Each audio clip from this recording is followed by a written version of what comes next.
ಅನುಮತಿಯೇ ಇಲ್ಲದೆ 101 ಮರಗಳನ್ನು ಕಡಿದು ಕಳ್ಳ ಸಾಗಣೆ.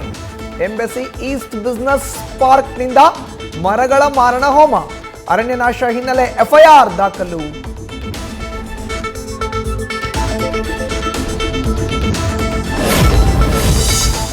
ಬೆಂಗಳೂರಿನ ಸೌಂದರ್ಯ ಕೋಆಪರೇಟಿವ್ ಬ್ಯಾಂಕ್ನಲ್ಲಿ ಅವ್ಯವಹಾರ ಆರೋಪ.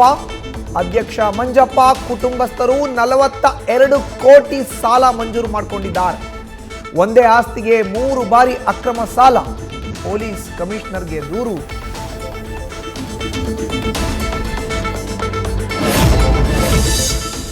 ಜನಾರ್ದನ್ ರೆಡ್ಡಿ ಶ್ರೀರಾಮುಲೂರ ಮಾಡೆಲ್ ಹೌಸ್ಗೆ ಬೆಂಕಿ ಪ್ರಕರಣ. ಕೆಲವೇ ಹೊತ್ತಲ್ಲಿ ಸ್ಥಳಕ್ಕೆ ಎಫ್ಎಸ್ಎಲ್ ಪೊಲೀಸ್ ಅಧಿಕಾರಿಗಳ ಭೇಟಿ. ಇವತ್ತು ದೂರು ದಾಖಲಿಸಲಿರುವ ಗಾಲಿ ಜನಾರ್ದನ್ ರೆಡ್ಡಿ.